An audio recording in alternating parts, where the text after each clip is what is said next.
Boa noite a todos. Mestre Jesus, agradecemos a presença desses amigos espirituais mais uma vez conosco. Que nós estejamos de ouvidos abertos às suas intuições, pois eles com certeza gostariam muito que nós dessemos passos largos a caminho da nossa evolução. Todos nós temos o nosso anjo da guarda, que com certeza está ao nosso lado nesse momento. Todos nós podemos estar mais atentos às suas intuições e aos seus incentivos à nossa melhora. Que nós estejamos ligados com esses amigos espirituais nesse momento. Que assim seja.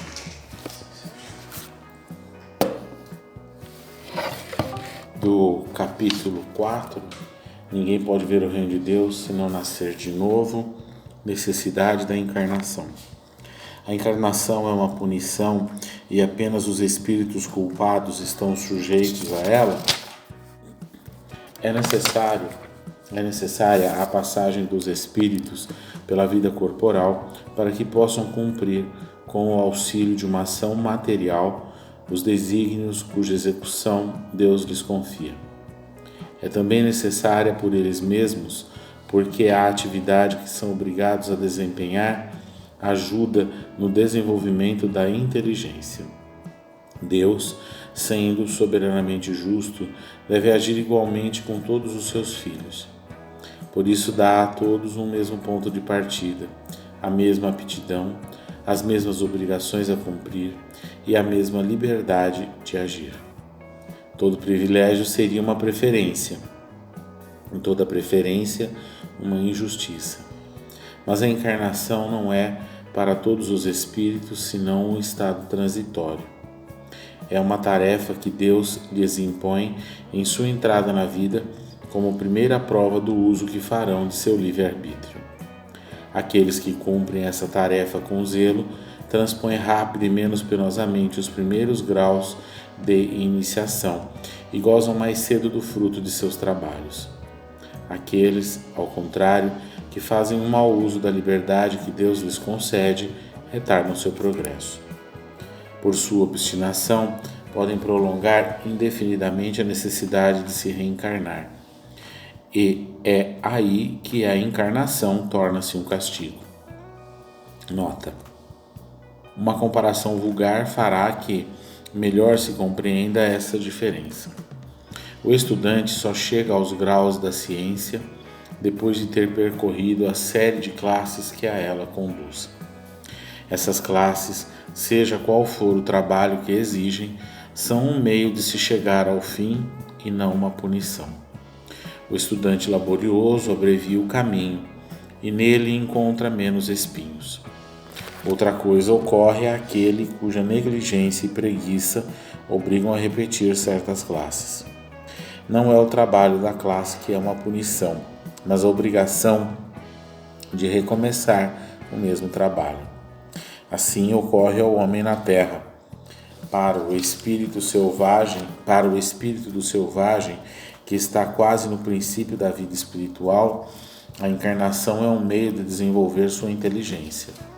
Mas para o homem esclarecido, no qual o senso moral é amplamente desenvolvido e que é obrigado a repetir as etapas de uma vida corporal cheia de angústia, quando já poderia ter chegado ao fim, a encarnação é um castigo, pela necessidade que ele tem de prolongar sua estada nos mundos inferiores e infelizes. Aquele, ao contrário, que trabalha ativamente para seu progresso moral, pode não apenas abreviar a duração da encarnação material, mas transpor de uma só vez os graus intermediários que os separam dos mundos superiores. Os espíritos não poderiam encarnar-se senão uma única vez no mesmo globo e cumprir suas diferentes existências em esferas diferentes? Essa opinião só seria admissível se todos os homens da Terra estivessem exatamente no mesmo nível intelectual e moral. As diferenças que existem entre eles, desde o selvagem até o homem civilizado, mostram os graus que são chamados a superar. A encarnação, além disso, deve ter um fim útil. Ora, qual seria esse fim nas encarnações efêmeras das crianças que morrem em tenra idade? Teriam sofrido sem proveito para eles e para os outros? Deus, cujas leis são todas soberanamente sábias, não faz nada inutilmente. Para a reencarnação no mesmo globo, quis que os mesmos espíritos, entrando novamente em contato, tivessem oportunidade de reparar seus erros recíprocos. Levando-se em conta suas relações anteriores, quis, por outro lado, fundar os laços de família sobre uma base espiritual e apoiar numa lei da natureza os princípios de solidariedade, fraternidade e igualdade. Muito bem, vamos nos debruçar sobre algo que todos nós estamos sujeitos, que é a encarnação, e dessa necessidade que nós temos de reencarnar, né? E quando a gente olha, né, aqui pela explicação, né, do Espírito e pela doutrina espírita, porque quando a gente estuda o Livro dos Espíritos tem também essa explicação, né, mais detalhada através das questões sobre a necessidade da encarnação. E muitas vezes a gente questiona essa necessidade, né? E é interessante porque essa reflexão, né, esse trecho, ele vai explicando para nós como funciona o processo da justiça divina, e se em um dado momento qualquer filho de Deus teve a necessidade de encarnar, todos nós passamos a ter essa necessidade, porque ele fala aqui que ele dá o mesmo ponto de partida, a mesma aptidão, as mesmas obrigações e a mesma liberdade de agir. Então, se Deus entrega para uma criatura, quaisquer que sejam, né, isso que ele está colocando aqui, né, obviamente todos nós temos que passar por isso. Então, né, isso é um ponto importante para a gente ter na nossa mente, porque é uma base para que a gente, às vezes que não compreende a necessidade da encarnação, entender que talvez a gente não compreenda, porque ainda não tem condição de compreender, mas que é algo que pela justiça divina passa a ser necessário, né? Passa a ser necessário a todos nós. E é muito interessante uma coisa que ele coloca aqui, que depende do nosso esforço esse progresso mais rápido ou mais lento. Mas ele coloca aqui de uma forma que muitas vezes a gente não presta atenção e às vezes, né, a gente fica titubeando no nosso dia a dia, olhando para os objetivos que são equivocados. A gente se entrega muitas vezes à matéria, né, sendo que é um processo natural e necessário para nós como espírito vivenciar a vida na matéria, mas essa entrega tem que ser uma entrega inteligente e não uma entrega onde a gente passa a ser submisso da matéria, que é o que acaba acontecendo quando a gente se entrega de tal forma a essas situações e passa a ignorar as coisas que são do espírito, aquilo que é necessário para que nós simplesmente possamos nos desenvolver, possamos crescer. E essa entrega que muitas vezes a gente faz de forma cega às coisas materiais tem trazido para nós essa consequência de dores, né? E é uma coisa muito interessante pensar, né? Porque se houvesse, né, que nem ele coloca aqui, esse trabalho ativo para o nosso progresso moral, a gente não estaria muitas vezes vivenciando as dores que a gente está vivenciando no momento atual. Porque às vezes a gente reclama das coisas do mundo e olha para as coisas do mundo e olha para as outras criaturas e a gente não se conforma com certas coisas que a gente vê, né? Mas a gente não percebe a nossa necessidade de conviver com isso, né? Então, a gente, por exemplo, hoje é um dia atípico, né, aqui na nossa cidade, onde o céu estava com uma cor diferenciada, né? A gente vê o ar está diferente, né? E aí eu fui dar uma pesquisada, porque eu estava até conversando com o meu filho, quando a gente estava na rua e estava voltando para casa, e ele falou, nossa, mas o que será que está acontecendo, né? Por que será que está assim e tal? Aí a gente, né, não conseguia entender. Ele até falou, tem uma obra de um prédio aqui perto de casa, ele falou, será que é a poeira da obra? Né? Porque, olha lá, pro lado de lá não tem, mas pro lado de cá tem, né? E eu falei para ele, eu acho que não, porque para ser de uma dimensão tão grande assim, né, não poderia ser de uma obra, então eu acho que não, deve ser algum outro tipo de fenômeno. E aí eu fui dar uma pesquisada e eu vi que é por causa das queimadas que estão sendo feitas no dia de hoje em larga escala, e elas estão afetando todo o interior paulista e o Brasil inteiro. Mas eu acho que eu estou trazendo esse ponto porque a gente está sofrendo as consequências, por exemplo, no dia de hoje, da dificuldade para respiração, né? É uma coisa que a gente está sendo influenciado. Isso traz problemas para a nossa encarnação. Nós estamos vivenciando algo que é uma dor. O olho fica irritado, é difícil, mais difícil para respirar, dá uma dificuldade para respirar. Ou seja, a gente sofre influências da matéria, fruto das mãos de outras criaturas, né? Porque a gente olha essas situações e esse hábito, né? Esse hábito às vezes de queimar as coisas e tudo, é um hábito que ele se desenvolveu ao longo do tempo e prevalece até hoje, né? Como atitude. Mas chega num ponto que foge do controle porque assim, todo mundo resolve fazer a mesma coisa, né? E um não pensa no outro, e quando a gente vê, a gente colhe as consequências, né? Porque aquele que não faz a queimada colhe as consequências daquele que faz.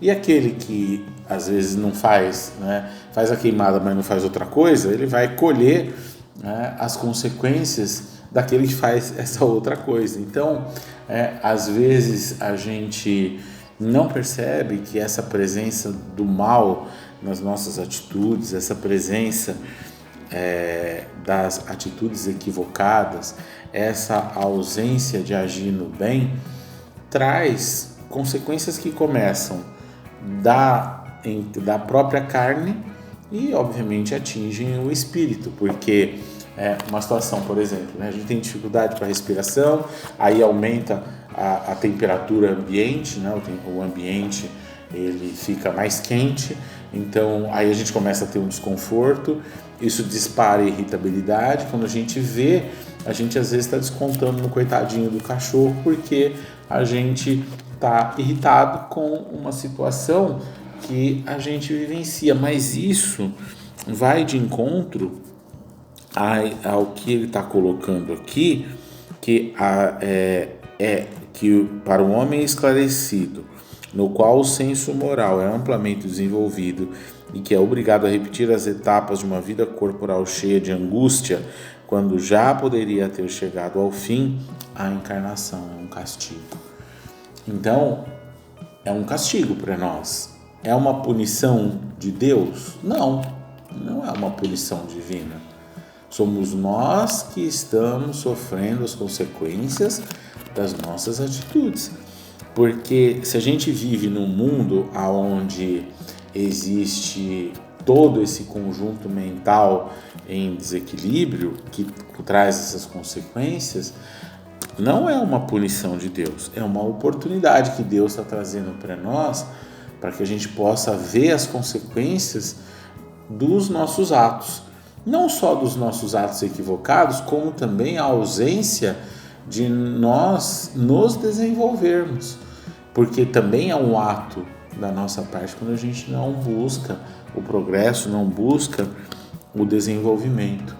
A paralisação traz consequências para a criatura. E a paralisação é um ato. Quando a gente realiza o ato de se paralisar, de não se desenvolver, de não agir frente a certas situações que são propostas para nós, né? Porque às vezes a gente age por conveniência, né?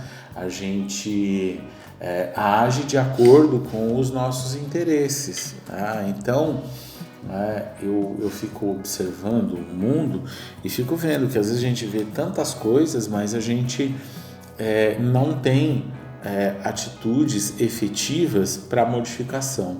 A gente às vezes reclama, por exemplo, do excesso de radar nas ruas, tá? E eu sempre converso com meu filho sobre isso, ele sempre fala, para mim não tem problema nenhum, porque eu não vou passar da velocidade limite, então por mim pode ter 1 milhão de radares que não vai fazer diferença. E eu acho interessante porque é bem isso, né? A gente quer a liberdade que ele está colocando aqui, né? Porque ele fala, né, que nós recebemos de Deus a liberdade de agir, mas a gente não quer as responsabilidades. Então, né, pegando por exemplo esse exemplo do radar, né? Hoje a gente tem recursos tecnológicos que permitem que a gente obtenha as informações e saiba, né, como a gente pode trafegar, né? A gente sabe até onde tem esses marcadores de velocidade, mas a gente usa isso da forma equivocada, né? A gente sabe que ali na frente vai ter um radar, aí a gente corre e diminui a velocidade na hora que vai passar lá. E aí a gente reclama de alguém que esteja fazendo a queimada, né? Então é um contrassenso, né? Porque todos nós transgredimos as leis. Só que chega num ponto que isso fica insustentável. E insustentável porque o mundo em si ele já está numa nova fase e ele deve abrigar criaturas que moralmente estão numa outra etapa. Então, nós muitas vezes não nos tornamos mais compatíveis com aquele ambiente, não tornamos mais compatíveis com aquele mundo. Então é interessante pensar sobre isso, sobre esse viés que ele traz aqui para nós, desse martírio que pode ser a encarnação, quando a gente poderia estar trabalhando ativamente pelo nosso progresso. E o ativamente não é só, por exemplo, nessa 1 hora diária que a gente faz de evangelho. Trabalhar ativamente pelo nosso progresso são as 24 horas do dia. E aí a gente vai falar assim, mas quando eu estiver dormindo também? Sim, porque quando eu estou dormindo eu estou livre do corpo. E muitas vezes a gente não se prepara para essa liberdade, para usufruir a liberdade do corpo da forma correta. Porque a gente se indaga para onde será que a gente vai no mundo espiritual quando a gente adormece o corpo físico? Será que a gente se ocupa com essa preparação para, se a gente for sair do ambiente que a gente está, a gente ir para um ambiente que seja salutar, um ambiente de crescimento, ou a gente ainda fica na superficialidade? Infelizmente, muitos de nós ainda permanecem na superficialidade. E aí, isso que ele coloca aqui para nós, né, de abreviar a duração da encarnação material, não é o tempo só que a gente está encarnado, mas eu acho que é a gente abreviar essa necessidade de estar reencarnando periodicamente e tão frequentemente. a gente chega num patamar aonde a gente pode já fazer isso, mas é necessário que a gente esteja agindo ativamente. É necessário que a gente saia do viés da contemplação e entre para o viés da ação, que obviamente é o que o tempo inteiro Jesus vem trazer para nós. Sair da contemplação e entrar para a ação. Porque muitas vezes a gente quer usar os recursos que a gente já tem há mais de 2000 anos, nos dias de hoje, mas não entende que a gente tem que aprimorar esses recursos. A gente fala muitas vezes sobre a questão da prece, e eu lembro agora aqui de Jesus falando, né, sobre os doutores da lei, sobre todos aqueles lá que ficavam fazendo preces pelas ruas, ficavam orando o tempo inteiro. Então, oração a gente sabe fazer, mas a gente tem que fazer oração, mas também tem que entrar para as atitudes, para as ações.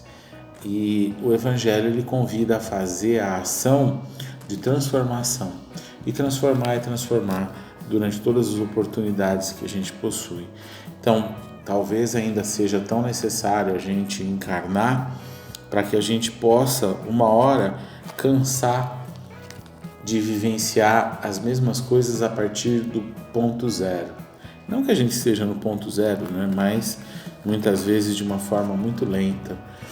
E eu sempre penso numa coisa que eu ouvi uma vez, e agora eu não lembro exatamente quem foi que falou, mas que ele falava assim, né? Que toda encarnação a gente tem que aprender de novo com alguém ensinando a gente a fazer a nossa higiene íntima.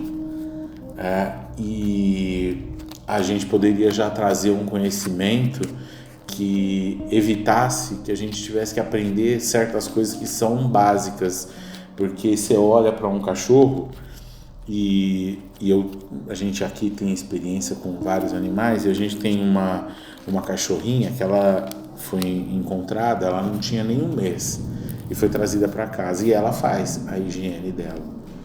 Então, se um animal consegue ter essa percepção, e isso é instinto, obviamente, por que a gente não consegue? Então a gente precisa pensar muito sobre essa nossa necessidade da encarnação e como a gente tem usado essa oportunidade.